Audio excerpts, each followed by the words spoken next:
Wild,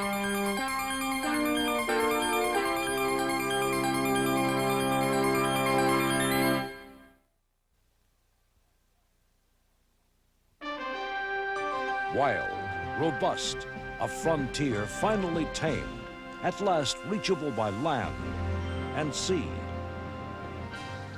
An America populated in part by cast-offs from a host of teetering kingdoms, striving to make an everyday reality of e pluribus unum. From the many, one. The movies provided that unifying experience. They all went to the movies to thrill to America's storybook heroes, their six guns blazing in the cause of justice. Then, when newsreels made their flickering debut in the early 1900s, together Americans of different clans and colors could grasp their country's growing importance in the world of nations. For 56 years, until 1967, newsreels were seen weekly by 40 million people throughout the United States.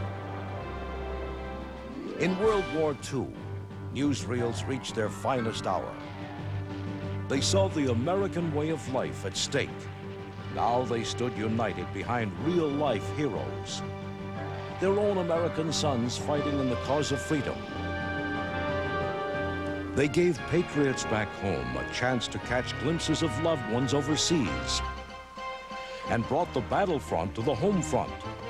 For this collection of edited newsreel footage covering the war years, we salute the courageous cameramen of World War II who gave their talents and sometimes their lives. A significant share of America's victory goes to them.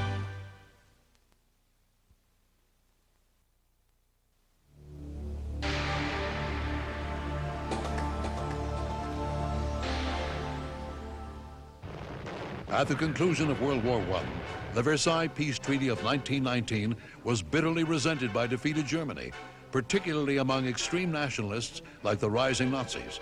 In 1932, the city of Munich staged its yearly memorial service for Germany's dead in World War I. 10 years earlier, 3 years after the Versailles Treaty, this Nazi rally led to Hitler's first unsuccessful attempt to seize power. At this time, however, the German government still opposed the Nazis. In 1932, Army Field Marshal von Hindenburg, revered hero of World War I, defeated Hitler for the presidency. He referred to Hitler as that damned corporal. But still, Hitler was gaining popularity by pledging, among other things, to avenge Germany's defeat in World War I.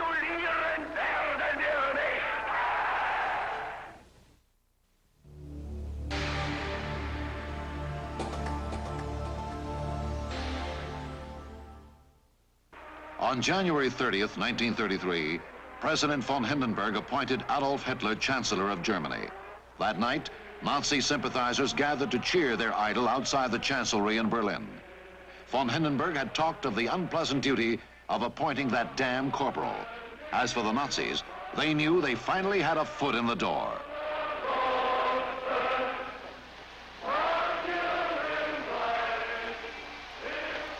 Hitler and his cabinet posed for the cameras. Goering was one of only 2 Nazis in the cabinet.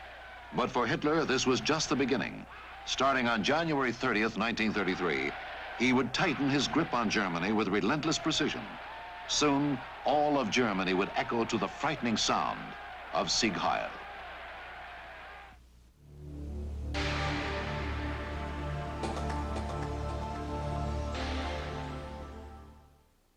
The Versailles Treaty settled the fate of defeated Germany after World War I. President Wilson saw it as a series of unsatisfactory compromises. But to Adolf Hitler, it was an abomination. And as Chancellor of Germany, he set about to tear it down. On March 7th, 1936, he sent German troops into the Rhineland on the border with France, which, according to the Versailles Treaty, was supposed to remain demilitarized. It was a bold gamble. The German army at that time was hardly in a position to challenge the might of neighboring France.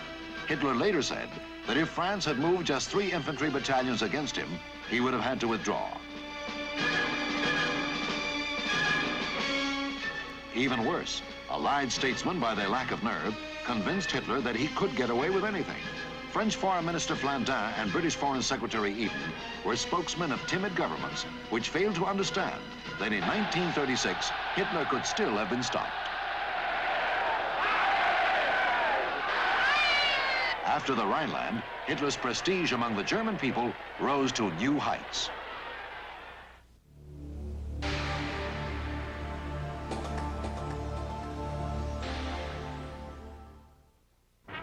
In 1937, Mussolini went to Germany with a lingering disdain for Adolf Hitler. Having long considered him a mere imitator, he had even refused Hitler's request for an autographed picture. Hitler, on the other hand, had always admired Il Duce as a reckless gambler with a flamboyant style. In 1937, he set out to impress him with a spectacle of German military might and precision. By all accounts, Mussolini was impressed. Hitler skillfully created the illusion that Italy would share as an equal partner in the military victories to come. Easily dazzled by mass spectacles and adulation, Mussolini left very pleased, extending an invitation for Hitler to be his guest in Italy the following year. The Axis alliance was in the making. Il Duce would soon declare, "I have a friend, and I will march with him to the end."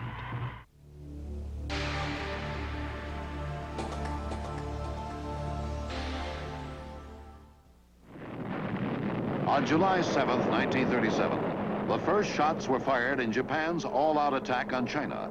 Japanese planes inflicted on the Chinese untold horror and devastation.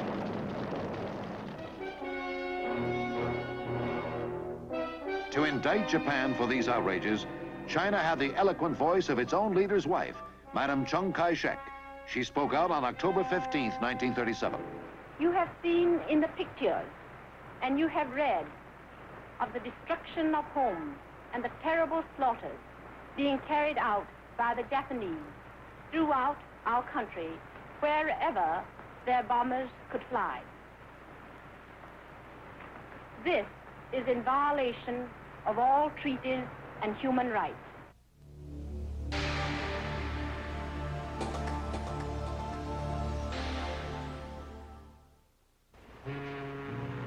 The U.S. gunboat Panay, her colors clearly visible from the air, was attacked by Japanese planes on December 12, 1937. The day before, the Panay had evacuated American civilians, including journalists and cameramen, from the Chinese city of Nanking, which was about to fall to the Japanese. And so, cameras were on hand to record one of the most dramatic incidents of the 1930s, the futile resistance of the Panay, the evacuation of her passengers, the death of 2 crewmen and 1 civilian, and the final sinking of the Panay in the muddy waters of the Yangtze River. U.S. naval intelligence revealed that the attack had been deliberately planned, but Japan apologized profusely, said it had been a mistake. America accepted the apology. The survivors and the dead were taken aboard the USS Augusta. In 1937, the sinking of 1 gunboat and the loss of 3 lives did not lead to war. That would come 4 years later, with the sinking of practically the entire U.S. Pacific Fleet at Pearl Harbor.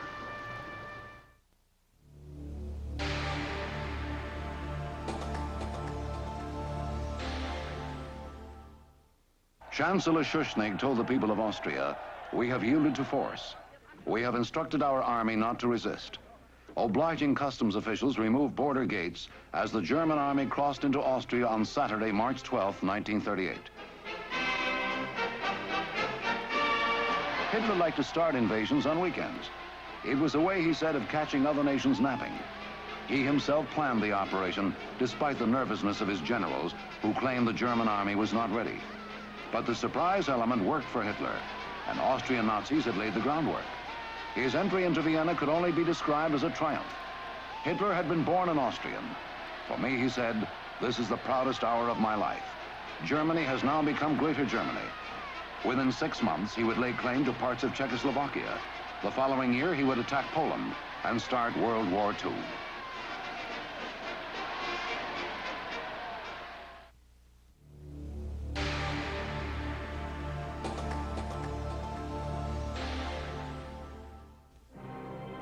Claiming that Czechoslovakia's Sudeten Germans were being persecuted and making sure that their plight received maximum publicity, Adolf Hitler vowed in September 1938 that he would put an end to what he called this outrage. Ignoring those who believed Hitler should be stopped, on September 15, 1938, Britain's Prime Minister Chamberlain went to see Hitler to negotiate his demands. Force? Who speaks of force, said Hitler. And only moments later, I shall settle the question one way or another. But Chamberlain was for peace at any price. He returned from his first visit to Hitler still rather satisfied. I trust that all concerned will continue their efforts to solve the Czechoslovak problem peacefully, because on that turns the peace of Europe in our time. Chamberlain's policy was popular. The public feeling was, why go to war for Czechoslovakia? A week later, Chamberlain went to see Hitler a second time.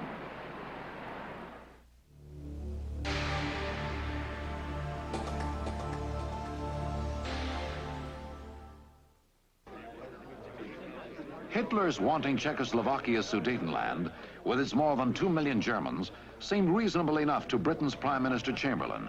So on September 30th, 1938, he signed the Munich Pact, especially since Hitler said this was positively the last frontier he would cross, and topped it with a special agreement requested by Chamberlain, who spoke of it with great pride upon his return to Britain.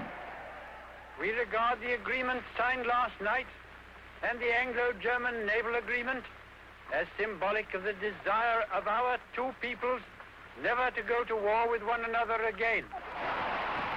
The Munich Pact meant the sellout of Czechoslovakia, and eventually Chamberlain became the villain of the peace. But in 1938, he was hailed standing on the balcony of Buckingham Palace beside his king and queen as the savior of peace.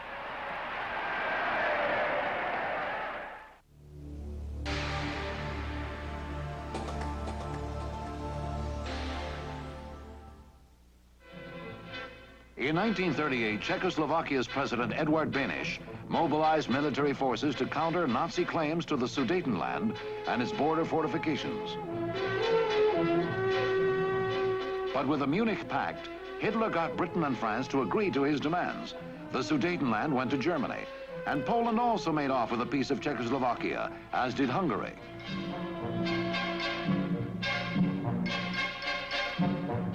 Snapping his fingers, Hitler said, "We got everything we wanted, just like that." Hitler and Mussolini were triumphant. A few days later, on October 5th, 1938, President Beneš resigned. Czechoslovakia had been abandoned by her allies, Britain and France. What remained of Czechoslovakia was partitioned by Germany and Hungary 5 months later. It was the last act of the tragedy.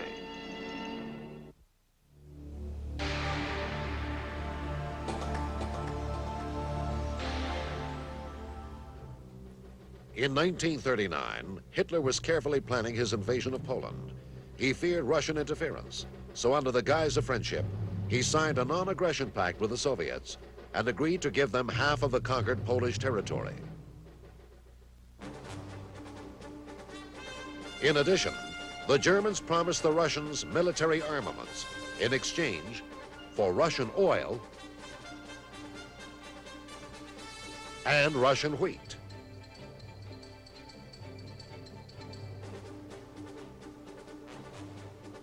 Two years later, the Russian oil and wheat was used against them as the Germans turned on their Soviet allies and began their famous but ill-fated invasion of the Russian homeland.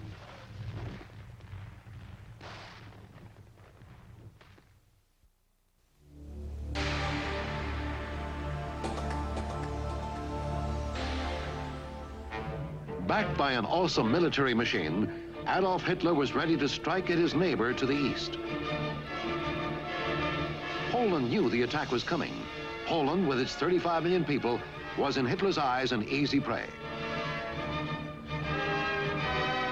Its outmoded army lost its only outstanding leader when Marshal Joseph Pilsudski died in 1935. It lived on past glories and concepts of warfare 20 years behind the times. Spearheaded by paratroop units, 3 German armies struck at dawn on September 1st, 1939.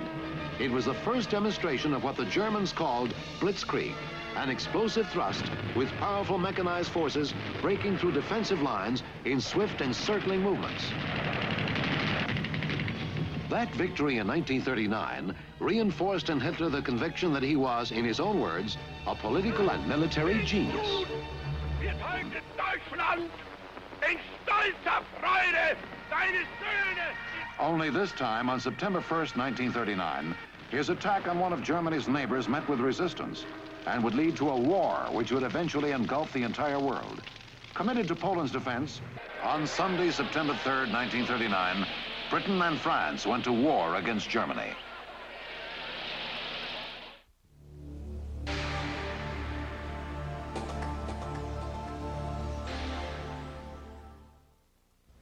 The Graf Spee, one of Germany's 3 so-called pocket battleships, roamed the South Atlantic and sank 9 British merchant vessels at the beginning of World War II.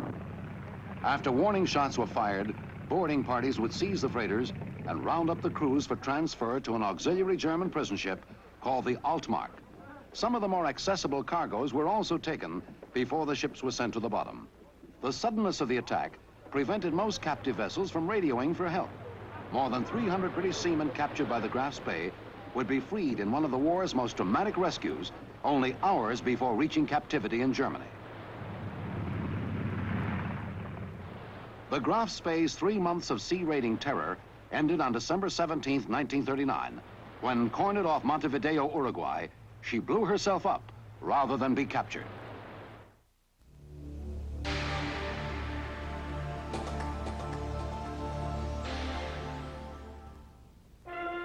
The day before, the Germans had occupied strategic points along the Norwegian coast.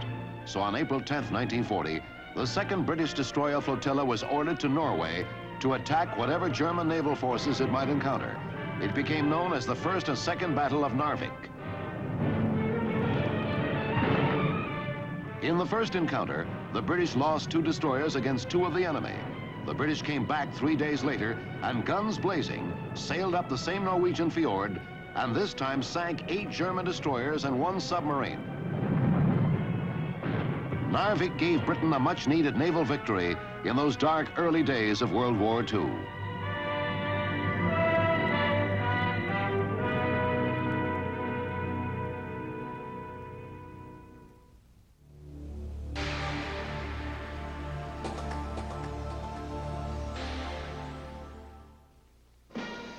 In the spring of 1940, French Premier Edouard Daladier felt certain that his heavily fortified Maginot Line would prove impregnable if Adolf Hitler decided to throw the weight of the German war machine against France.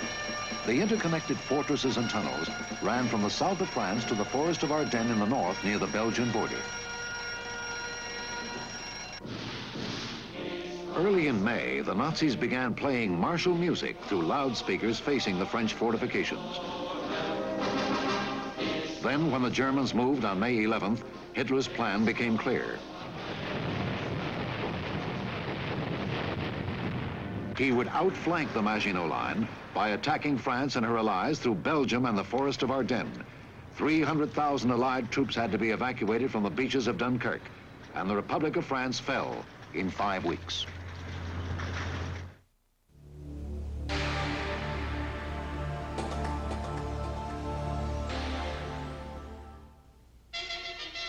Late in May of 1940, the Nazi war machine pounded away at the retreating Allied army holed up at Dunkirk, France, waiting to escape across the English Channel.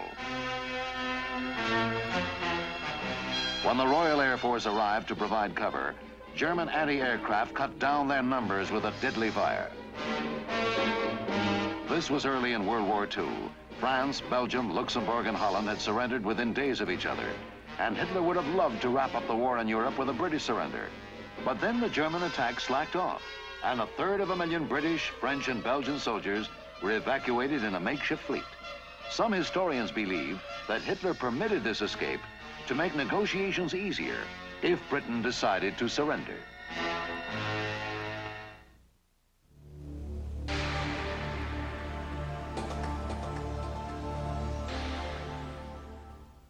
This is William L. Shirer speaking from the forest of Compiègne, where Adolf Hitler today is handing his armistice terms to France. The date was June 14th, 1940. The narrator is William L. Shirer, prominent journalist and radio correspondent. I can see his face. It is grave, solemn, yet brimming with revenge. Off to one side is a large statue of Marshal Foch. Hitler does not appear to see it. Now we see the French walking down the avenue, led by General Hunsinger. Hitler and the other German leaders rise as the French enter. General Keitel reads the preamble to the German armistice terms. This whole ceremony is over in a quarter of an hour. The Nazi occupation of Paris would bring 5 long, frustrating years of divisive agony to the French people.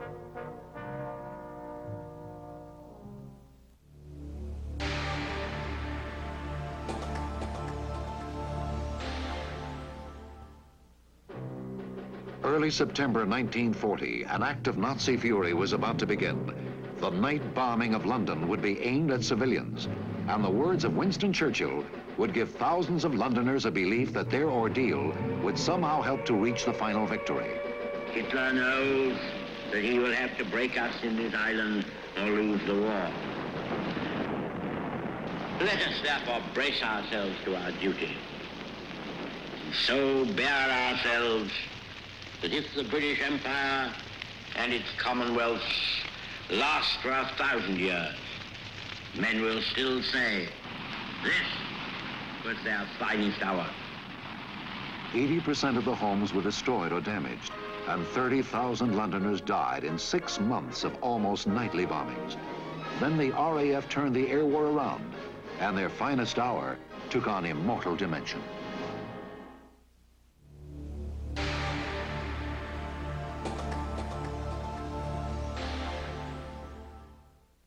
The voice of England's World War II Prime Minister Winston Churchill. In July, August, and September 1940, 40 or 50 squadrons of British aircraft broke the teeth of the German air fleet at odds of 7 or 8 to 1. That victory allowed the RAF to begin daylight bombing of Nazi bases in France and Germany. After the United States entered the war in Europe in 1941, round-the-clock bombings by British and American planes seriously crippled the German war machine and paved the way for the Normandy invasion. Later, Churchill made his famous tribute to the RAF. Never in the field of human conflict was so much owed by so many to so few.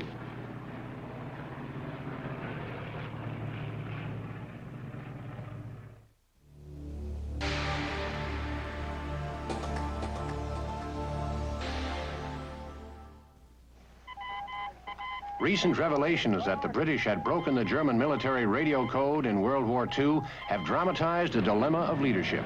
That the Germans planned to destroy Coventry in a saturation air raid became known to Prime Minister Churchill 4 hours before the attack on November 14, 1940.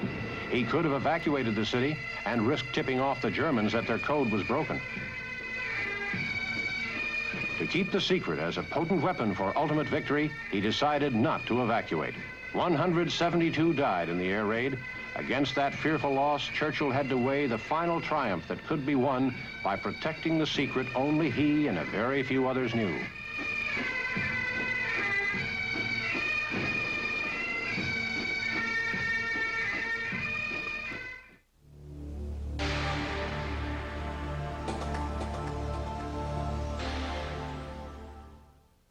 In March 1941, England was standing alone against the Nazi war machine. Prime Minister Winston Churchill and U.S. Ambassador Winant signed an agreement that gave the United States the use of British air and naval bases in the Atlantic. In exchange, the U.S. gave Great Britain 50 destroyers. President Franklin D. Roosevelt's decision to aid England caused controversy. His policy was dangerously close to violating the neutrality laws. But when the president took his case to Congress, he received overwhelming support. Appropriately, the first destroyer sent to England was named His Majesty's ship Churchill. Despite the Nazi boast that none of the ships would reach England, they were soon on patrol fighting the German U-boats. and the United States was one step closer to entering the war.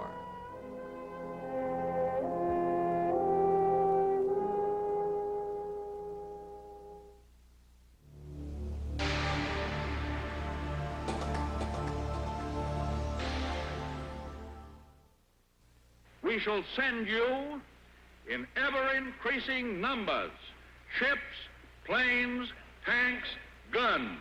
That is our purpose and our pledge. In the spirit of that pledge by President Roosevelt in 1941, in ever-increasing numbers, U.S. planes, tanks, trucks, guns, and ammunition started arriving in beleaguered Britain. The pilots who had been fighting the air war against Nazi Germany had high praise for the newly arrived aircraft. If all the American aircraft we get are as good as my Flying Fortress, we shan't go far wrong. What about your Tomahawk? Well, I like my Tomahawk very much. She's got a good turn of speed, and the maneuverability is very good at both low and high altitudes.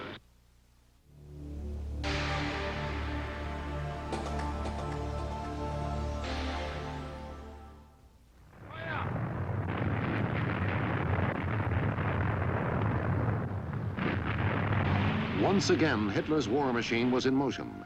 This time it was against Yugoslavia and Greece. The date was April 6, 1941, and the date was crucial. Hitler attacked in the Balkans to protect his southern flank 2.5 months before starting his great onslaught against the Soviet Union in the east.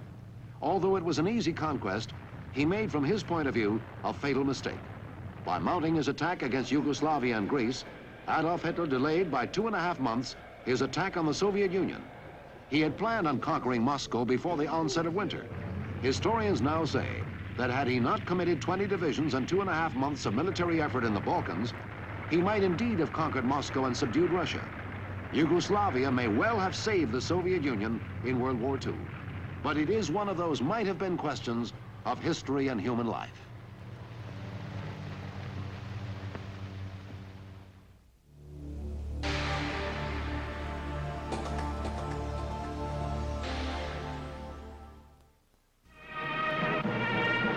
He was Hitler's deputy, Rudolf Hess, one of the original Nazis. In May 1941, he became the protagonist of a strange adventure. Without Hitler's knowledge, he secretly flew to England, hoping to get Churchill to negotiate peace with a victorious Germany. He was not hailed for his efforts.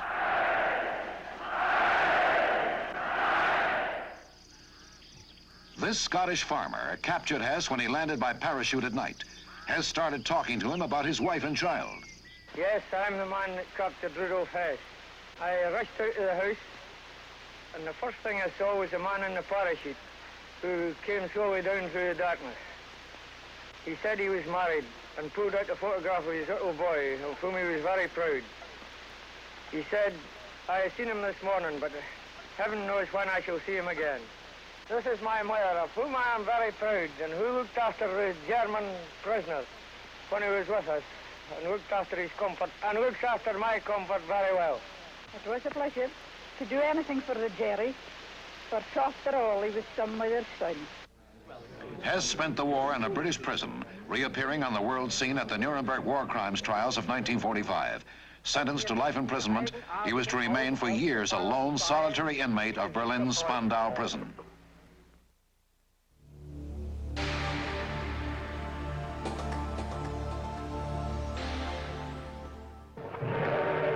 Germany, 1941. The launch of the battleship Bismarck, the pride of the German Navy. Adolf Hitler himself comes to see her off.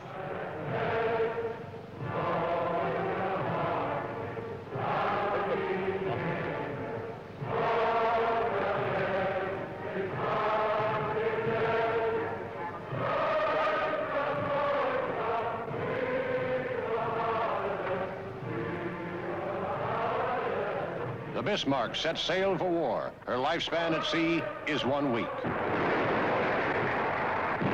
On May 26, 1941, she is attacked by the British battleships Rodney and King George V. After 24 hours of continuous torpedo assaults, the unsinkable Bismarck goes down.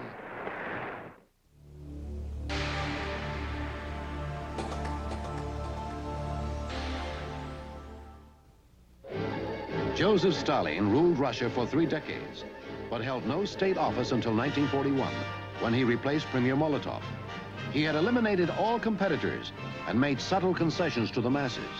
The wage differential between skilled and unskilled workers was allowed to increase. Farms had been collectivized, but some private farming was tolerated. Throughout the 1930s, he had also built a huge Red Army to reinforce his undercover dealings with Adolf Hitler. Stalin had been openly negotiating with the Allies when suddenly in 1939, he announced a treaty with Hitler and began carving up Poland, Finland, the Baltic republics, and Romania. In 1940, Molotov went to Berlin to enlarge on the treaty, but instead, Hitler suddenly attacked Russia and almost brought Stalin to his knees. Allied action in Africa and Europe and a severe Russian winter then stalled Hitler's armies and saved Stalin's Russia from a disastrous defeat.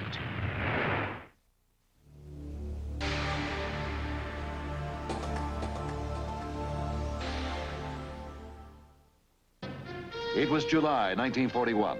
London was being battered from the air. The French had surrendered the year before. The question was not whether, but when Hitler's Germany would invade England. But Winston Churchill had vowed, "We shall defend our island, whatever the cost may be. We shall fight on the beaches. We shall fight in the fields and in the streets. We shall fight in the hills. We shall never surrender." And in that spirit, British soldiers rehearsed for the epic role assigned to them by Winston Churchill. They trained for fighting in the streets of London. As it happened, Hitler abandoned all his invasion plans once he got himself bogged down in the invasion of Russia in the east. For Britain, it all remained, fortunately, only a rehearsal. But Churchill's eloquence made history.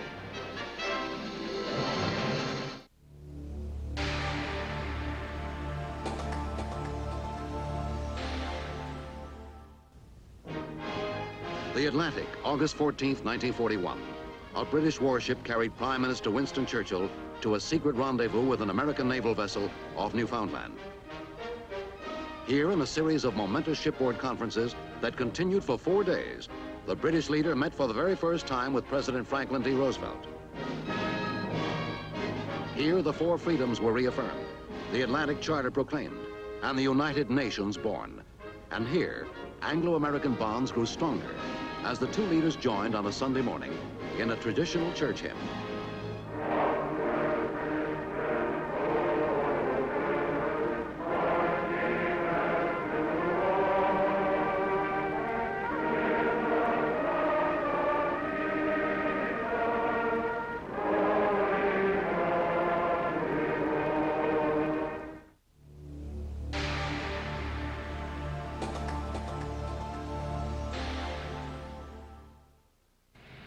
In World War II, Leningrad withstood an epic 900-day siege by Hitler's forces. On September 6, 1941, the attack began.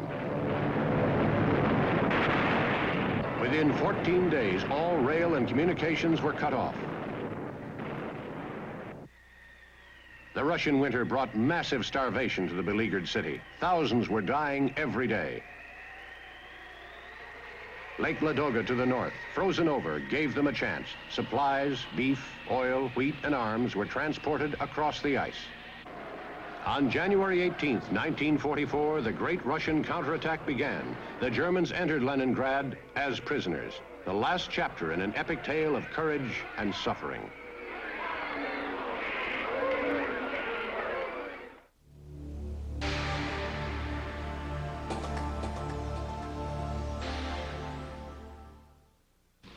Half of Russia's top military leaders had been executed on Stalin's orders in the 1937-38 purges. Now, in October 1941, the Germans were at the gates of Moscow. The Russian army had suffered disastrous losses when Hitler attacked in June 1941. Now, in October, the Russians were finally able to launch a counterattack.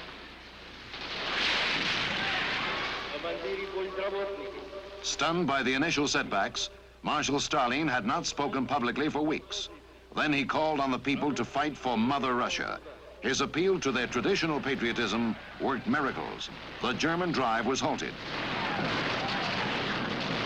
The Soviet army broke the Nazi war machine in front of Moscow, but an ever-suspicious Stalin kept right on purging military commanders on charges of plotting against him.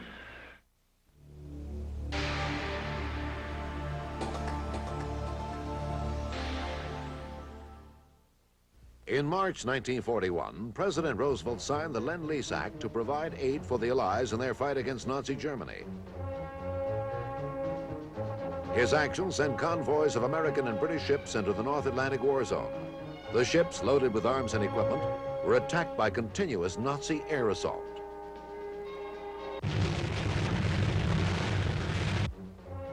America's aid to one ally, Soviet Russia, was criticized by many. So Lend-Lease director Edward Stettinius went to the public to explain. In the Soviet Union, most of the fighting has been done with Soviet equipment, but our aid has been important. In the past year, we and the British together shipped to the Soviet Union over the northern route alone more than 3,000 planes and 4,000 tanks. Few countries ever repaid the $47 billion in Lend-Lease aid. The U.S. wrote off most of these debts, but not the Soviet obligation. Russia's $11 billion debt remained on the books.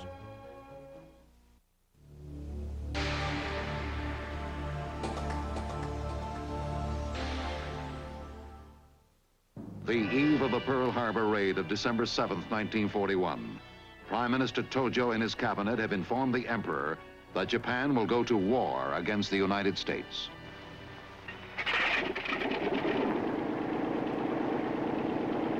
At dawn, the planes of Admiral Naguma's fleet took off to strike at America's foremost naval base in the Pacific, Pearl Harbor. The American ambassador in Tokyo had cabled Washington, Japan may go all out in a do-or-die effort, even at the cost of committing national harakiri.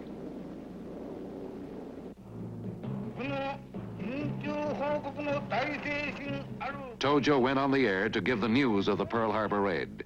These Japanese propaganda films would seem to indicate that his announcement had a stunning impact.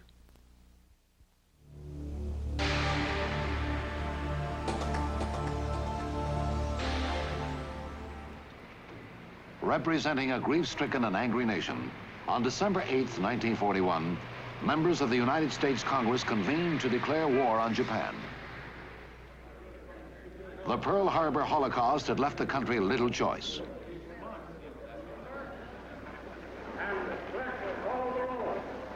When the Senate passed the resolution 82-0, it went to the House, where the calls of aye resounded, with one exception. Aye, Pierce. Aye, Randolph. Aye, Rankin of Montana. Present. Votes present. She had voted no to World War I. This time, Congresswoman Jeanette Rankin of Montana abstained, considering her abstention as a vote cast against all war.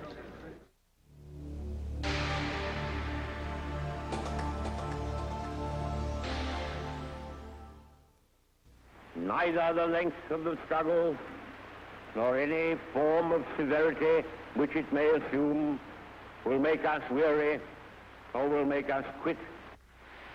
On December 30th, 1941, British Prime Minister Winston Churchill told the Canadian Parliament of his efforts to persuade France not to surrender to Germany. When I warned them that Britain would fight on alone, whatever they did, their generals told their Prime Minister and his divided cabinet, in 3 weeks, England will have her neck wrung like a chicken. Some chicken.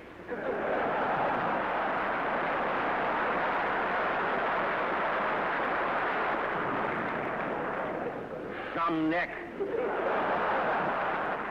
Hitler and his Nazi gang have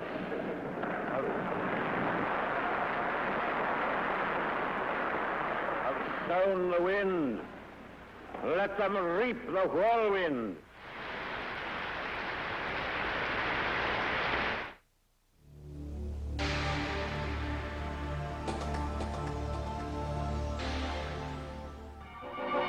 German submarines operating off our east coast sank 79 merchant ships in the 2 months following our declaration of war on Germany, December 11th, 1941. To portray the Nazi U-boat menace dramatically, newsreel companies combined captured German films with film footage released by our War Department.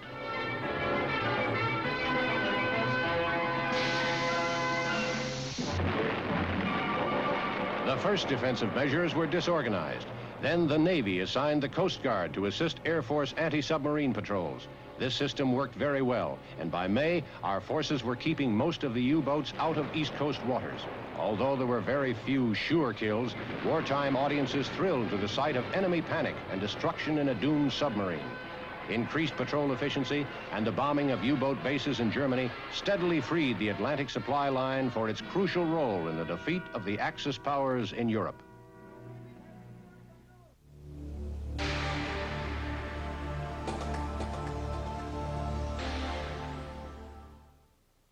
Four and a half days from keel to delivery. Henry J. Kaiser's revolutionary techniques of prefabrication and assembly led to the mass production of the so-called Liberty ships of World War II. No sooner was one finished than the cranes would swing over to lay the keel for the next one. Henry Kaiser himself showed on a model how the prefabricated sections were assembled at his Richmond, California yard. Brilliant as the operation was, it was not without mishaps. On October 4th, 1942, as the cranes lifted a completed superstructure onto the deck of the hull, the whole thing came crashing down.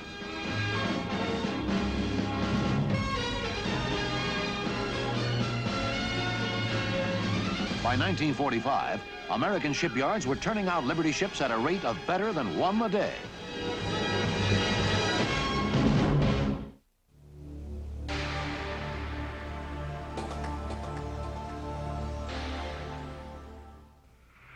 Britain's General Bernard Montgomery, the careful, super-organized master tactician, was facing Germany's Field Marshal Erwin Rommel, whose brilliant improvisations had already earned him the name of the Desert Fox.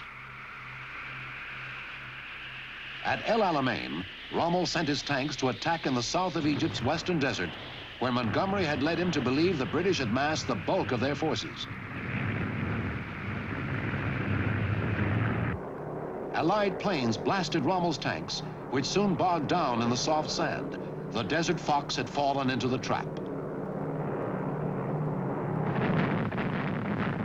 On the night of October 23rd, 1942, Montgomery unleashed all the strength he had secretly built up in the north. The battle raged for days. At El Alamein, Montgomery committed his assault divisions en masse. Britons, Australians, New Zealanders, Indians, and South Africans.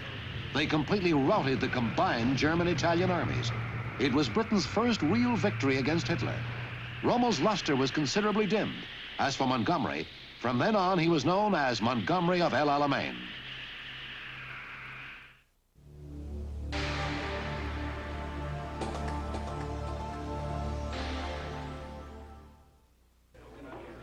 Colonel Jimmy Doolittle tells the dramatic story of that first surprise air raid on Tokyo, April 18th, 1942. Each pilot, co-pilot, bombardier, navigator, gunner, and the ground crews were volunteers and were carefully trained for the specific mission. Because we had no bases near enough to bomb Japan, the carrier Hornet served as a takeoff runway for Doolittle's B-25 Air Force bombers. We approached the targets right on the treetops, pulled up to about 1,500 feet, and dropped our bombs. The damage done was terrific, both because of the low altitude and because of the highly inflammable nature of Japanese structures. The targets selected were all of a military nature. Among them was a cruiser. A salvo of bombs left it enveloped in flames. Doolittle's men then flew on to China and were welcomed by Madame Chiang Kai-shek. Only 70 of the 82-man crew returned. But the daring raid raised American morale, and President Roosevelt promptly decorated Doolittle with the Congressional Medal of Honor.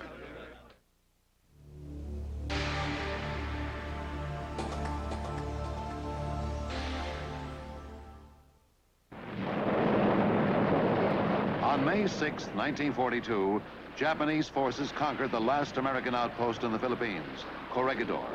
They raised their flag after hauling down the Stars and Stripes. 3 years later, after countless battles on land, sea, and in the air, General Douglas MacArthur, at the head of liberating forces, recaptured the island fortress. I see that the old flagstaff still stands. Have your troops hoist the colors to its peak. and let no enemy ever haul them down. The date was March 2nd, 1945. Corregidor had spelled defeat in 1942. On this day, it spelled victory.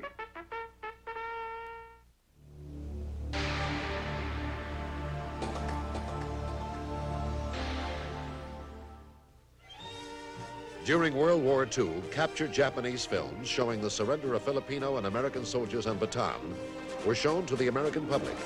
In movie houses across the country, people reacted with anger as they watched the ordeal and heard survivors describe the march of death.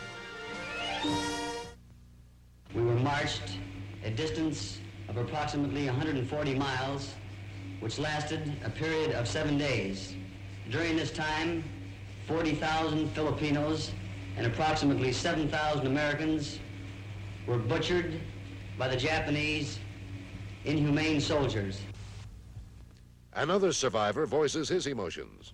For the sake of my little Jeannie and for the sake of your children, I hope that our terrible experiences have proven to you that there must never be a negotiated peace with these uncivilized barbarians. There never was a negotiated peace. In August 1945, Japan surrendered unconditionally.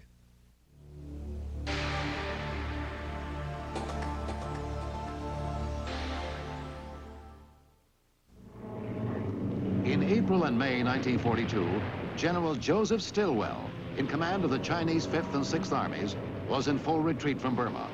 While headlines in the United States spoke of smashing victories against the Japanese, the truth was that the Allies were desperately trying to reach a safe haven in northern India. General Vinegar Joe Stilwell, who had refused evacuation by air, personally led a contingent of Chinese, British, Australians, and Americans across wild rivers and forbidding jungles and mountain passes.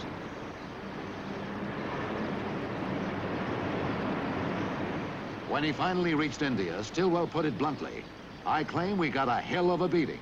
We got run out of Burma, and it's humiliating as hell."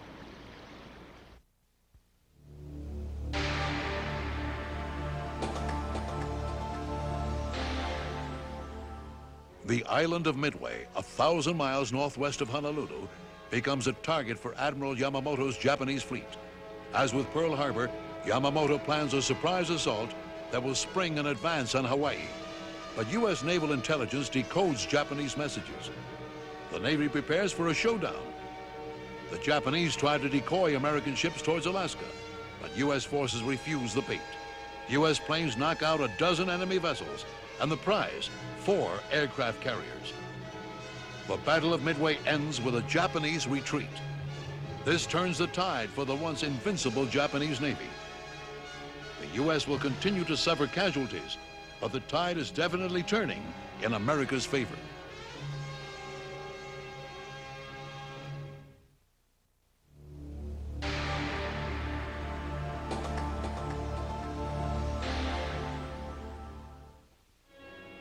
Japan built a powerful fleet for World War II. After the attack on Pearl Harbor, the Japanese Navy was determined to prevent an American counterattack by blocking Pacific Ocean invasion routes to the empire.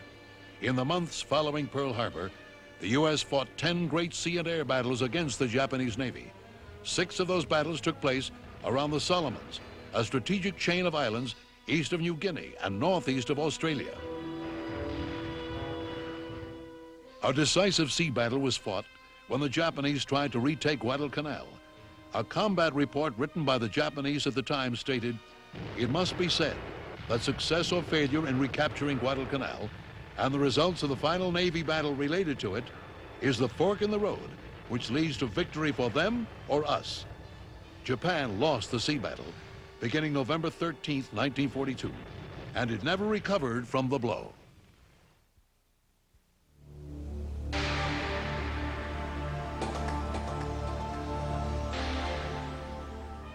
Guadalcanal, one of the Solomon Islands just east of New Guinea, sees Japan's first defeat on land in World War II.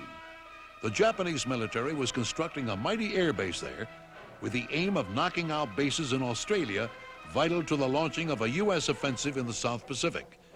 The strategic importance of the island was evidenced by naval battles that had raged in its seas for 6 months. August 7, 1942, 10,000 U.S. Marines land on Guadalcanal and overwhelm the airbase. The enemy quickly re-infiltrates the island, fighting hellish jungle battles that leave 24,000 Japanese dead. The price of this first land victory over Japan, 1,800 American lives, and Tokyo still 3,000 miles away.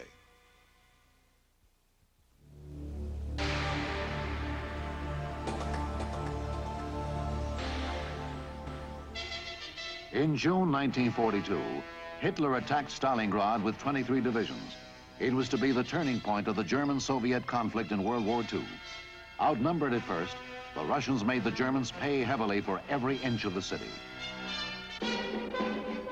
By November, the Soviets had encircled 250,000 Germans, but Hitler sent word, German soldiers must triumph or die. Instead, after appalling losses on February 2nd, 1943, they surrendered. German General von Paulus, whom Hitler had promoted to Field Marshal the day before, bitterly denounced his callousness and military stupidity. After learning that von Paulus had joined his troops in captivity, instead of committing suicide, Hitler was incensed. To think, he said, that I promoted him to Field Marshal. After Stalingrad, Hitler never recovered the initiative in his war against the Soviet Union.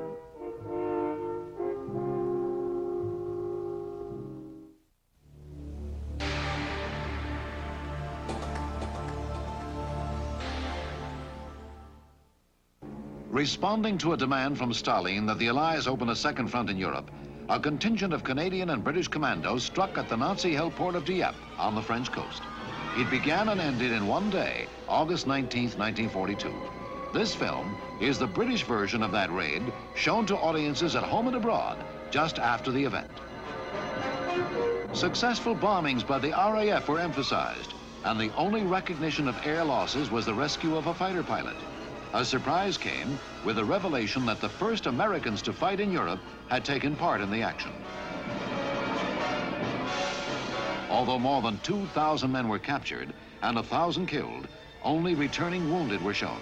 For this was wartime, and the living did much more for morale than images of the dead.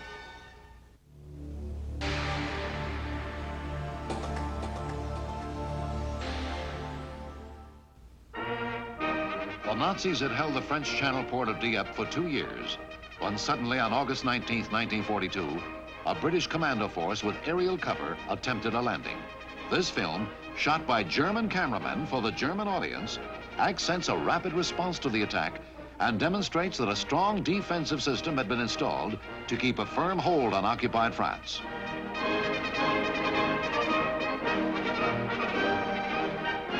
This first assault on Hitler's fortress Europe came as the Germans were attempting to encircle Moscow. What was meant here as a diversion turned into a disaster.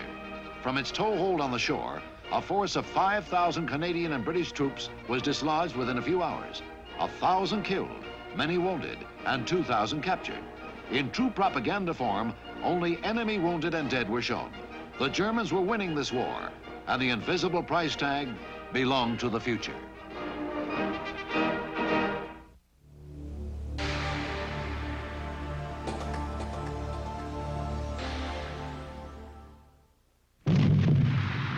From the time American bombing missions first took off from the embattled British Isles in 1941 to the end of World War II in Europe, the scope of their efforts was unprecedented in military history. Almost 250,000 heavy, medium, and light bombers crossed and recrossed the English Channel, fighting off Nazi interceptors and flying through curtains of anti-aircraft fire to bomb German targets. Using the famous Norden bomb site, they dropped 1.5 million tons of bombs on Berlin, Bremen, Hamburg, Cologne, Kiel, Frankfurt, and Dresden to cripple the Wehrmacht's nerve centers and sources of supply. 13,000 American airmen were wounded, and 81,000 died in this stupendous effort to end the war in Europe. For them, service stars in the windows back home and on hometown display boards were changed from blue to gold.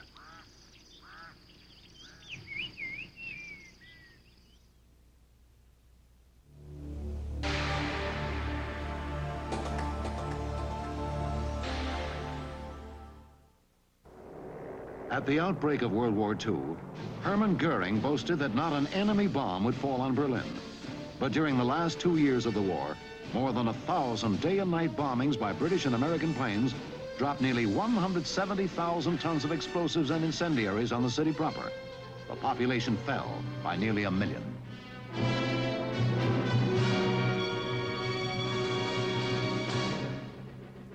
A third of the buildings had been destroyed or gutted by fire. Food was extremely scarce, and public transportation stopped completely in the last weeks. When the Soviets took the city in May 1945, they removed 85% of the remaining industrial equipment. 10 weeks later, the Allies entered a divided city that looked more like a graveyard. One of the few structures left untouched was the Olympic Stadium, where the black American track star Jesse Owens won 3 gold medals, but was snubbed by Adolf Hitler in 1936.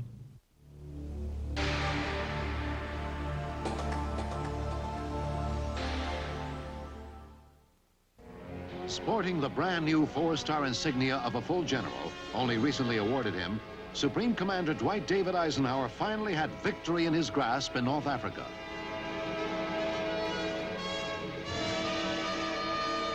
On May 7th, 1943, American, British, and French forces captured the Tunisian naval base of Bizerte. On May 13th, all Axis armies, some 275,000 men, surrendered to the Allies. The American performance in North Africa had been shaky at first. Untested troops had been bloodied in the initial battles, but final victory gave them self-confidence. The Allied triumph in North Africa, after 2 years of setbacks, was an important turning point in World War II.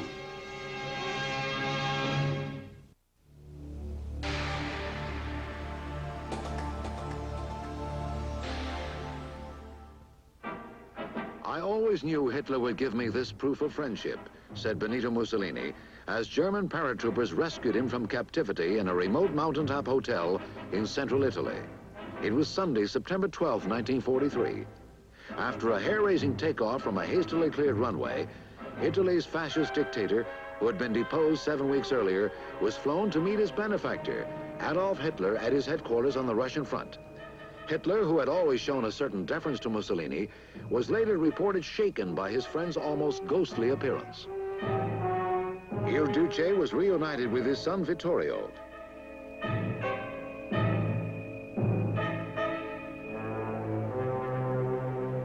On September 19, 1943, he was formally restored to power thanks to his Nazi ally. But within 600 days, Mussolini would be executed by Italian partisans, and Hitler would die a suicide amid the flaming ruins of Berlin.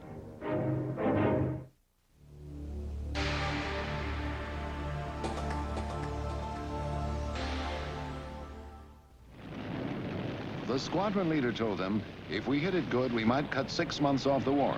Good luck. They would need it.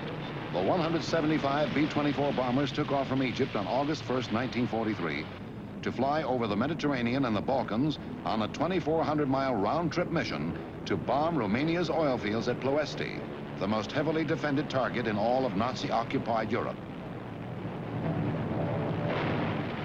A Romanian eyewitness marveled at the accuracy of the bombing, saying it was like a postman dropping a letter in the box.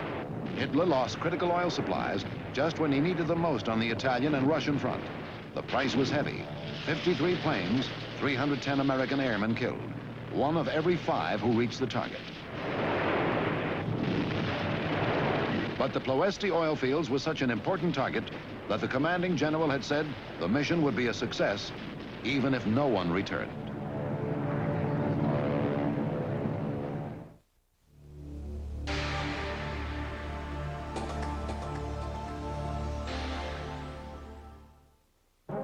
January 22nd, 1944, U.S. and British troops landed at Anzio, a small town 33 miles south of Rome. The aim was to turn the flank of the Germans' Gustav Line, which barred the road to the Italian capital. Within days, 70,000 men and 18,000 vehicles had been put ashore. The Germans had been caught off guard, but soon their dive bombers started taking their toll of ships and troop concentrations on the beaches.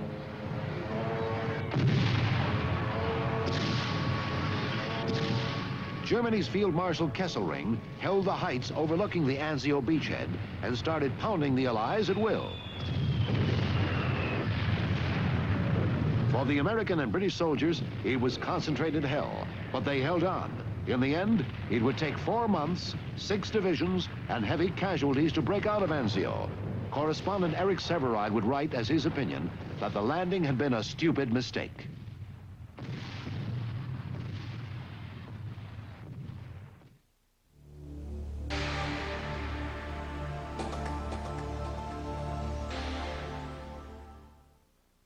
General Eisenhower and the Allied High Command knew they would come under heavy criticism.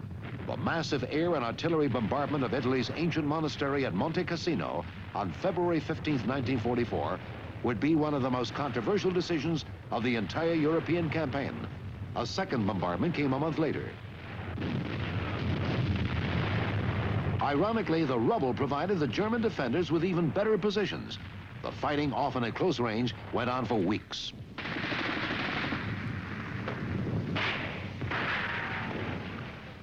When at heavy cost the Abbey was finally secured, Hitler's propagandists would broadcast that the Allies were barbarian desecrators of a great religious shrine, glossing over the fact that their own troops had turned Monte Cassino into a fortress.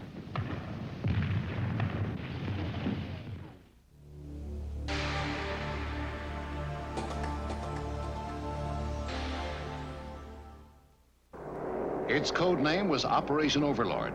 The largest air attack in history paved the way for the men at sea who waited off the coast of Normandy. It was D-Day, June 6, 1944, the beginning of the end of Hitler's Europe. Within 48 hours, nearly 200,000 Allied soldiers had hit the beaches, and their Supreme Commander, General Dwight Eisenhower, was able to tell the world, "People of Western Europe, a landing was made this morning on the coast of France by troops of the Allied Expeditionary Force. This landing is part of the concerted United Nations plan for the liberation of Europe. I have this message for all of you. Although the initial assault may not have been made in your own country, the hour of your liberation is approaching.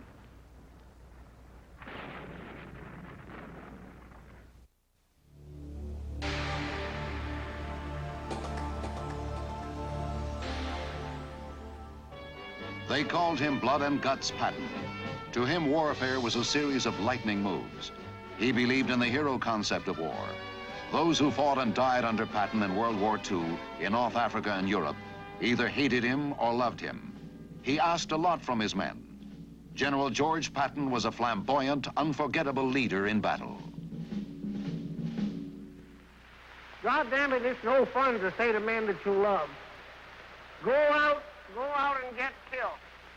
And we've had to say it. And by God, they have gone. And they have won. But I want you to remember that the sacrifice that these men have made must not be in vain.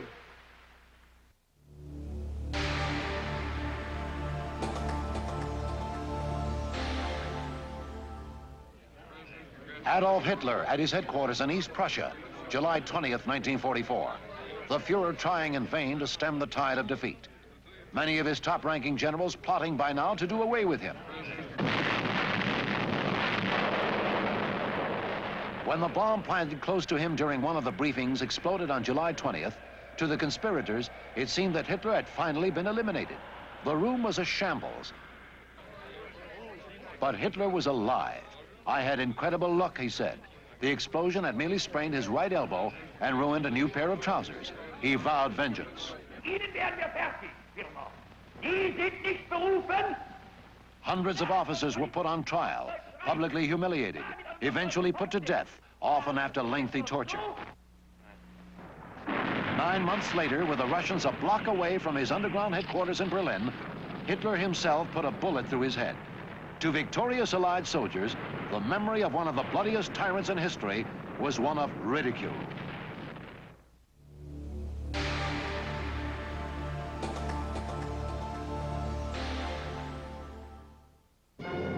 August 1944, General Dwight Eisenhower, architect of the European invasion, agreed that General Charles de Gaulle should lead a victory parade down the Champs-Élysées in Paris. 2 days before, Free French forces had been handed the honor of retaking their capital city. Suddenly, gunfire from nearby buildings revealed the presence of French collaborators attempting to assassinate de Gaulle.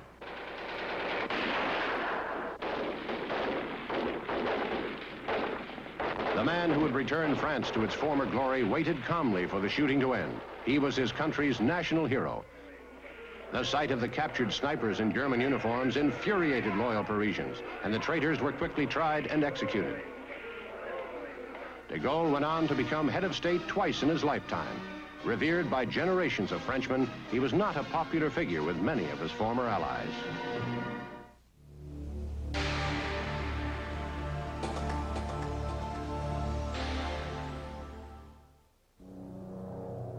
The largest airborne assault of World War II began on September 17, 1944, with an Allied attempt to seize 5 bridges over the Rhine River and open a way into Nazi Germany.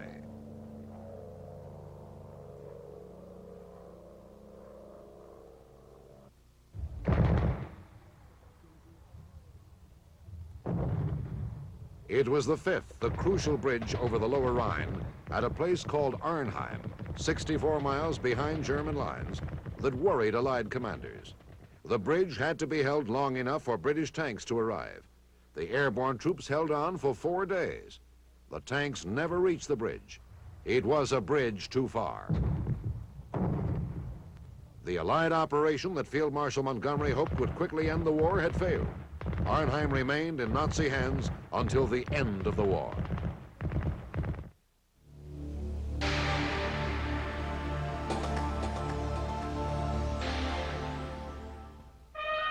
Hitler called it the Vengeance Weapon, or V-2, a rocket-propelled improvement on the V-1. It had greater accuracy and speed, and a range of 210 miles, and a 1-ton warhead that could inflict great damage. It was first tested in 1942, not too successfully at first. In September 1944, the V-2 became operational. More than 5,000 were fired not only against England, but also Belgium and France, and at the end, even at some targets in Germany itself. In the midst of his final defeat, it was Hitler's last act of terror, claiming thousands of civilian casualties.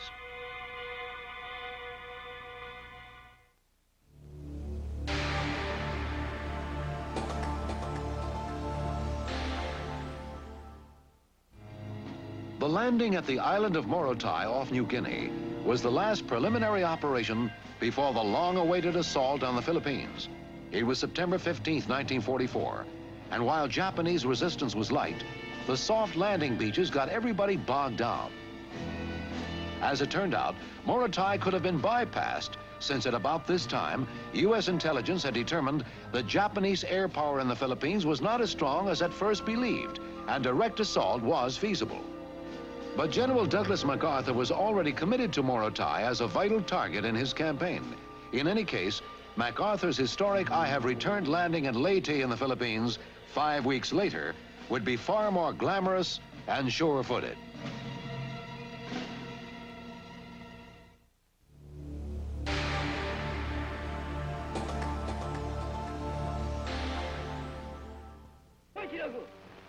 In October 1944, hundreds of Japanese pilots, realizing their country was losing the war, determined to hurl themselves against U.S. Navy ships to destroy them.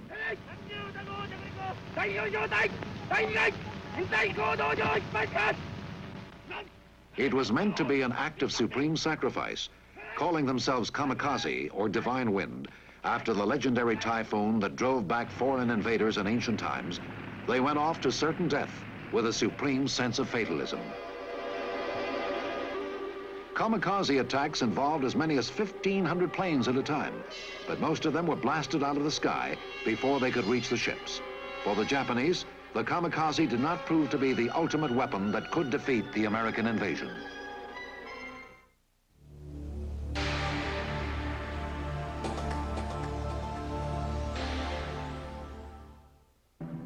In May 1942, the Japanese completed their conquest of the Philippines. Corregidor had finally surrendered. In Australia, General MacArthur made an historic pledge. I said to the people of the Philippines whence I came, I shall return.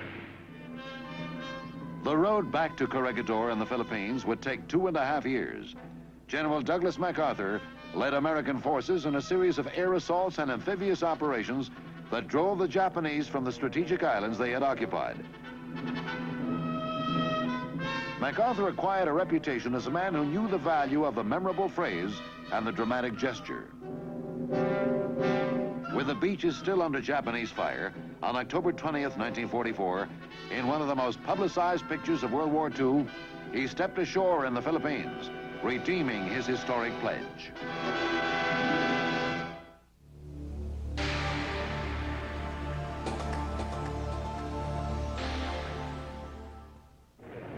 Adolf Hitler himself had come to the launching of the 42,500-ton battleship, the Tirpitz. With her sister ship, the Bismarck, she was the pride of his navy. But historians agree that while a reckless gambler on land, Hitler was a coward at sea. During World War II, he would station the Tirpitz in Norwegian waters as a potential threat to Allied convoys headed for Russia. In many raids, Britain's Royal Air Force tried to destroy the Tirpitz. Badly damaged several times, she was repaired at great cost, which Hitler resented. She was attacked once again by 29 British Lancaster bombers on November 22nd, 1944, while anchored in Norway's Tromsø Fjord.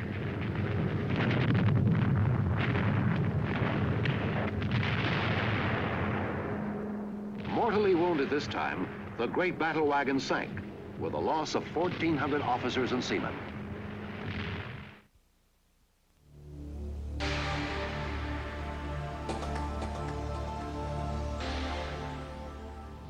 The Germans unexpectedly counterattacked on the Western Front in mid-December 1944.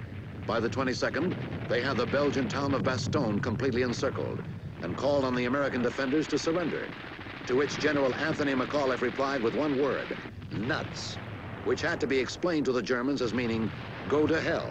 The siege continued. Eventually, key units of General Patton's Third Army were sent to the rescue of beleaguered Bastogne. They met heavy German resistance.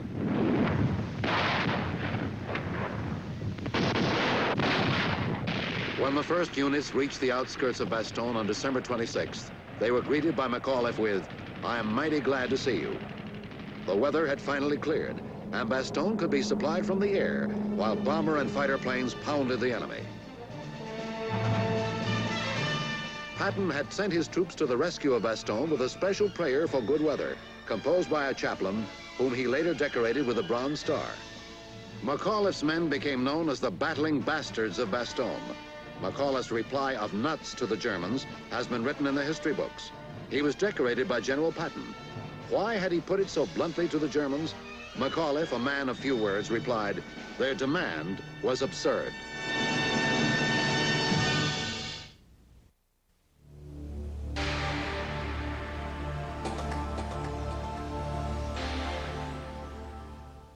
Nazi forces create a large bulge in the Allied front in Belgium's Ardennes forest, with a blistering surprise counterattack beginning at 5 a.m. on December 16, 1944. Adolf Hitler personally masterminds the attack against the advice of his generals in the hope of splitting the Allied ground forces facing Germany's western border. Though Nazi panzer divisions and infantry make stunning progress in the first 3 days of the Battle of the Bulge, the Allies soon tighten. General Montgomery's forces squeeze in from the north, and General Bradley's from the south. A month later, the Germans withdraw, with Hitler losing his gamble and 120,000 men. The days remaining for the Third Reich are clearly numbered and counting down.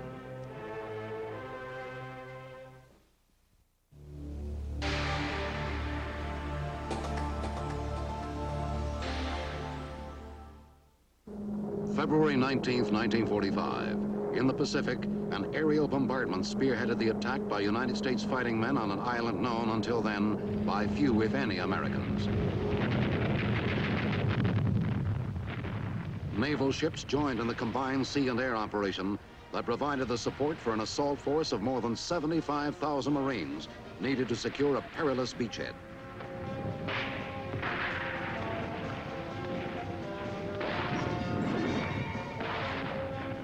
The bloody fighting against the fanatical Japanese defenders went on for 26 days and was among the most bitter and costly of the Pacific War.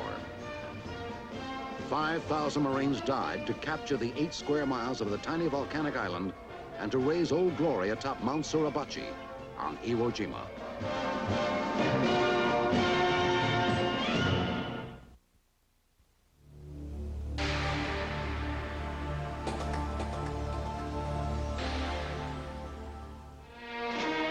When in February 1945, President Roosevelt attended the Yalta Conference with Britain's Prime Minister Churchill and Russia's Marshal Stalin, he was clearly in poor health. When a month later, he reported to the Congress, he made an unusual reference to his handicap. I hope that you will pardon me for an unusual posture of sitting down during the presentation of what I want to say.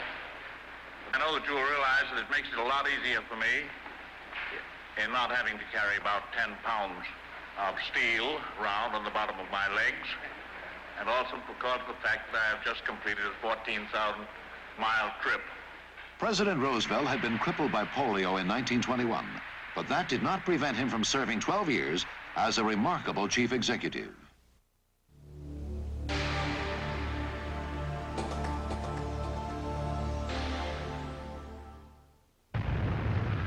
Manila, capital of the Philippines. Early in 1945, 3 years and 6 weeks after they had evacuated the city in defeat, the Americans were back in Manila. But the Japanese defenders put up a stubborn defense, house by house, street by street, for several weeks.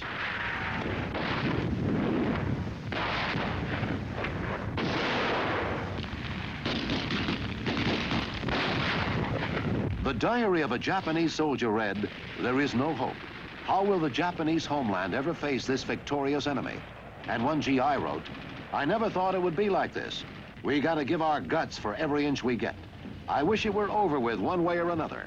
American casualties on the Philippines' main island of Luzon, where Manila was the prize, included 8,000 killed.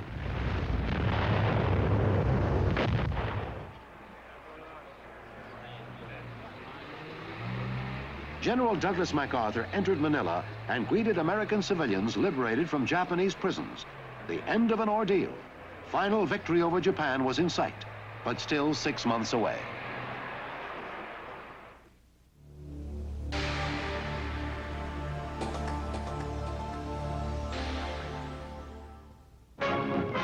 On March 9th, 1945, Allied forces, British, Indian, Australian, Chinese, landed in strength to recapture Mandalay, Rangoon, and all of Burma from the Japanese who had conquered it 3 years earlier.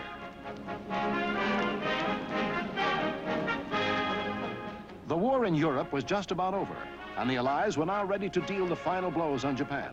Britain expected to reabsorb Burma in its Far East Empire. Though most Burmese welcomed their liberation from the Japanese, for the majority of them, Britain's earlier defeat at the hands of an Asian power spelled the end of British prestige and dominion.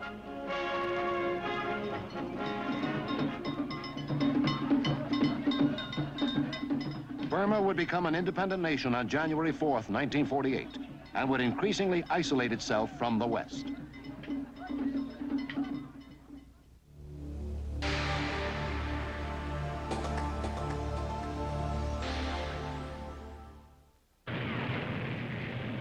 Jammed with planes ready to take off, loaded with high-octane gasoline, bombs, and rockets, the U.S. carrier Franklin had been hit by a Japanese dive bomber. It was March 19th, 1945. The Franklin was rocked by a series of explosions. 832 crewmen lay dead. 270 were wounded.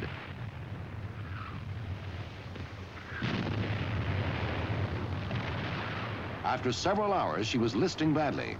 Accompanying destroyers started to pick up part of the Franklin's surviving crew.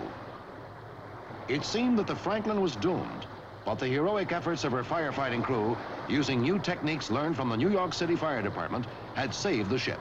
Several months later, battered and damaged, with gaping holes, but under her own power, the USS Franklin came home, past the Statue of Liberty in New York Harbor.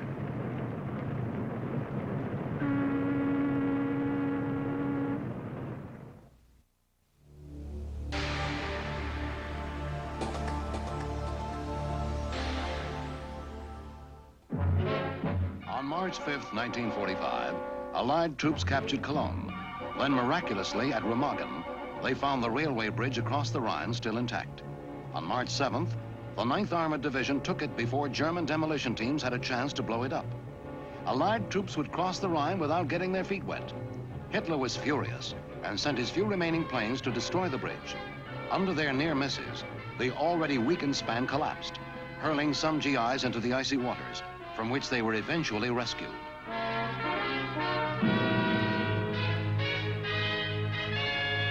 Alongside the Remagen Bridge, or what was left of it, a pontoon bridge was soon in place. When General Hodges had first told him of his success, General Omar Bradley had said, "Hot dog, Courtney. Shove everything you can across it. Button the bridgehead up tightly." The First Army did just that.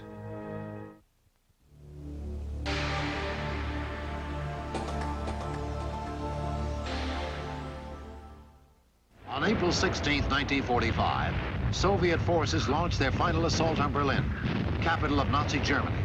By April 20th, Hitler's 56th birthday, the Russians were within artillery range of the city. Hitler could hear the explosions of their shells in his underground headquarters. Soviet soldiers fought their way ever closer to Hitler's headquarters, flushing German defenders out of rubble and sewers. But Hitler himself escaped the victorious armies by committing suicide, saying, "I have to admit, Germany is beaten." In Moscow, as in all other Allied capitals, wild rejoicing greeted Germany's surrender. The war in Europe was officially over at midnight, May 8, 1945.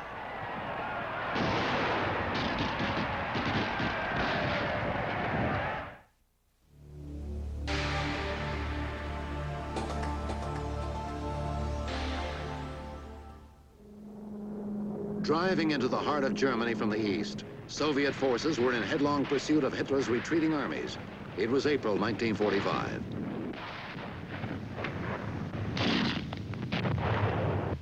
In the west, U.S. forces with their British, Canadian, and French allies had overcome all German resistance and were on their way to link up with the advancing Russians in the middle of Germany. The historic meeting took place on the afternoon of Wednesday, the 25th of April, at Torgau on the River Elbe, 75 miles south of Berlin. "This is the happiest day of our lives," said one Russian major. "We meet one another, and this is the end of our enemy." Russians and Americans traded war experiences, spoke of families and home, exchanged all sorts of souvenirs, and celebrated their friendship for several days. The goodwill was soon to turn into confrontation between the United States and the Soviet Union. The meeting at the Elbe was the high point of a wartime alliance, which could not submerge clashing interests and ideologies.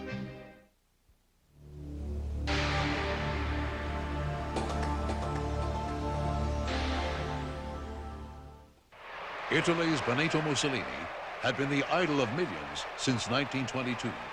On June 10, 1940, he declared war on France and England, and the Italians cheered.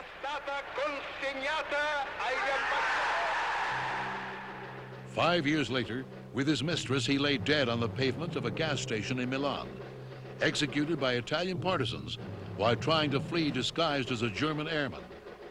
In his glory days, he had quoted an ancient Roman folk hero, "If I advance, follow me. If I retreat, kill me."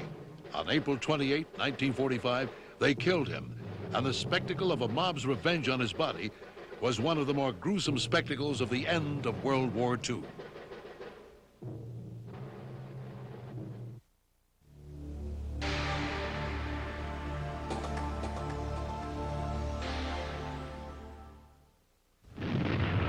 May 1945. Nazi Germany was in its death agony. Adolf Hitler had committed suicide. The Third Reich was in flames.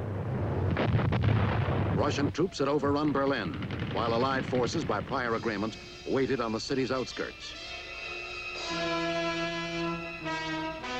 German resistance was crumbling in the face of the relentless assault by the advancing Allies.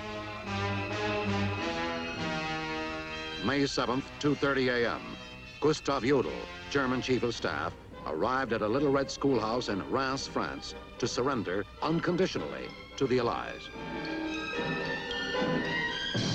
The war in Europe was over after 5 years, 8 months, and 6 days. Its toll, 15 million lives, almost $1 trillion. Rising to leave, Jodl asked the victors to treat Germany with generosity. There was no reply. So ended Adolf Hitler's 1,000-year Reich.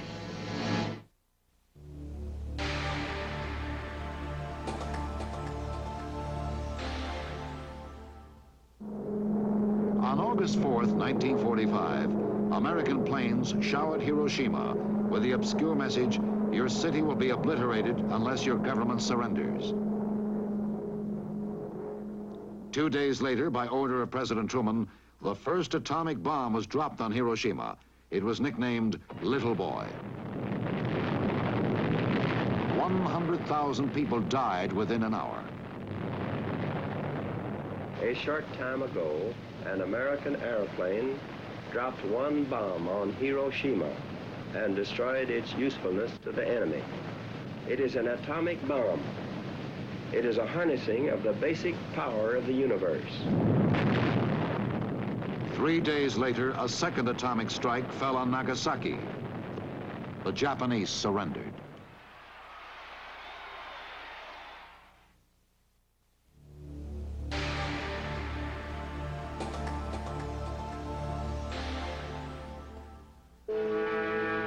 After the firebombings of Tokyo, the atomic devastation of Hiroshima and Nagasaki, Emperor Hirohito decided that Japan must surrender. It was the middle of August 1945.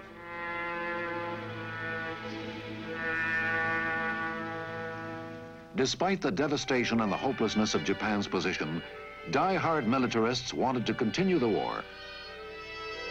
But the Emperor, for once, made an independent decision. He would deliver an unusual broadcast to the nation.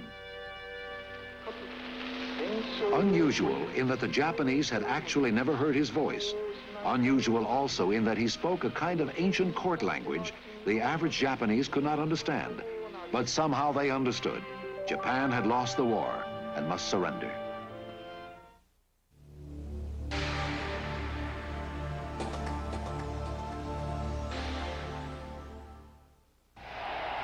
Word of the Japanese surrender in World War II came through Switzerland.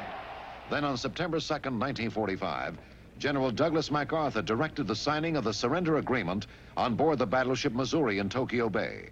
His sense of history overcame any baser feelings he may have held as a soldier. It is my earnest hope, and indeed the hope of all mankind, that from this solemn occasion, a better world shall emerge out of the blood and carnage of the past.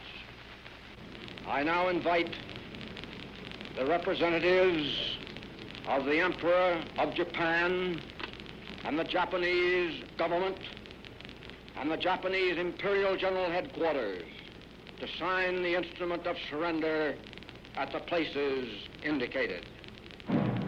Lying immediately behind the signing by the Japanese was a deep crisis at the Imperial Palace. The military leaders preferring even death to seeing their emperor subjugated by a foreign power. Hirohito himself made the final decision to bow to the will of the Allies.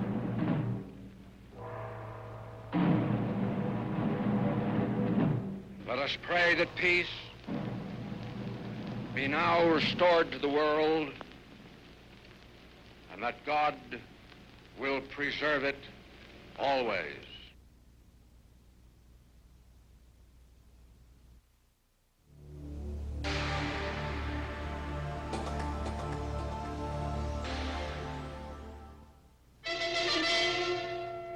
Several times during the 11 months of war crimes trials at Nuremberg, Germany, Nazi Air Marshal Hermann Goering found something to laugh about. But his mood changed every time the courtroom was darkened to show films of atrocities committed by the Nazis. Lord Justice Lawrence did the final summing up for the prosecution. 12 million men, women and children have died murdered in cold blood. Millions upon millions more today mourn their fathers and their mothers, their husbands, their wives, and their children. What rights has any man to mercy who has played a part, however indirectly, in such a crime? On October 1st, 1946, the creator of the concentration camps, Hermann Goering, was sentenced to death, but committed suicide. 11 were executed, 3 acquitted. The rest went to prison.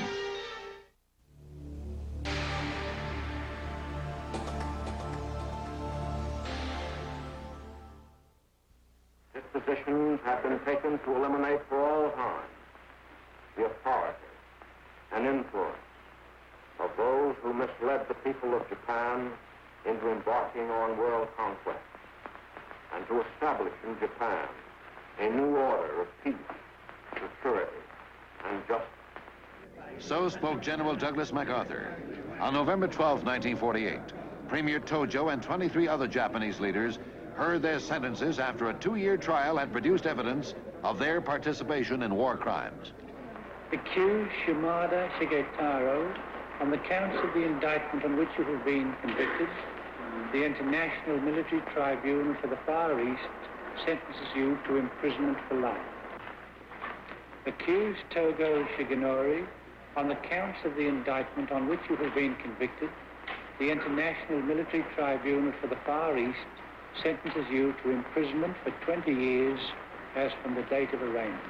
Now the number 1 man. Accused Tojo Hideki, on the counts of the indictment on which you have been convicted, the International Military Tribunal for the Far East sentences you to death by hanging.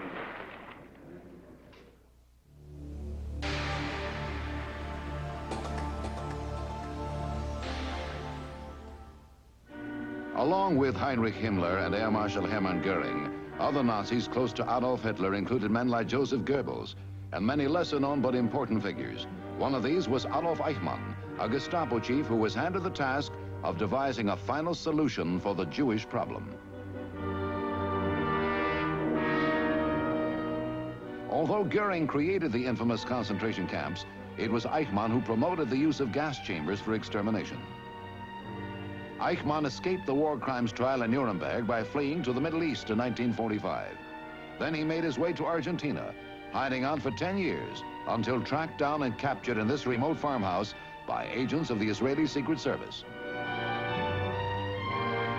In Jerusalem, Tuvia Friedman, a civilian known as the Nazi Hunter, received a major share of the credit for locating Eichmann, who was convicted of crimes against humanity and executed by hanging on May 31st, 1962. 6 million human beings had died on his orders.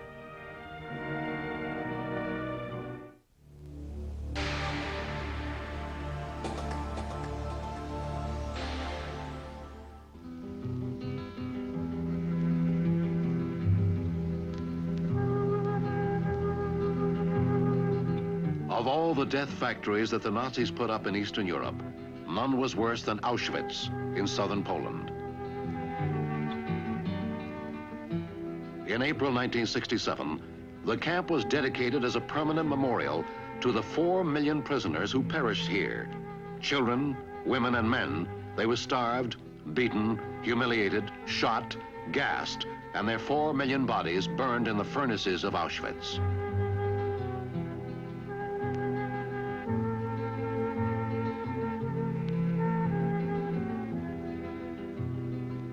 A monument now stands where their cries were heard, where the acrid stench of burning bodies filled the air.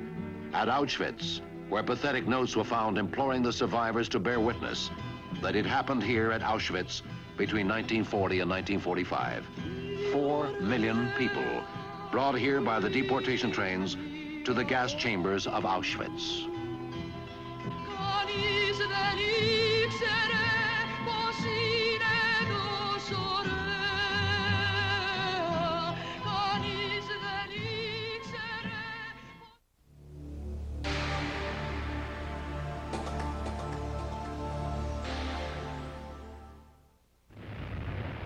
In the mid-1950s, President Dwight Eisenhower recorded this lasting tribute to the symbolic hero of World War II. All agreed in the selection of the one truly heroic figure in that war. He is G.I. Joe, and his counterpart in the air, the Navy, and the Merchant Marine. He has braved the dangers of U-boat infested seas. He has surmounted charges on desperately defended beaches. He has fought his tedious, patient way through the ultimate in fortified zones. He has endured cold, hunger, fatigue. His companion has been danger. Death has dogged his footsteps. He and his platoon leader have given us an example of loyalty and indomitable courage that will live in our hearts as long as we admire those qualities in men.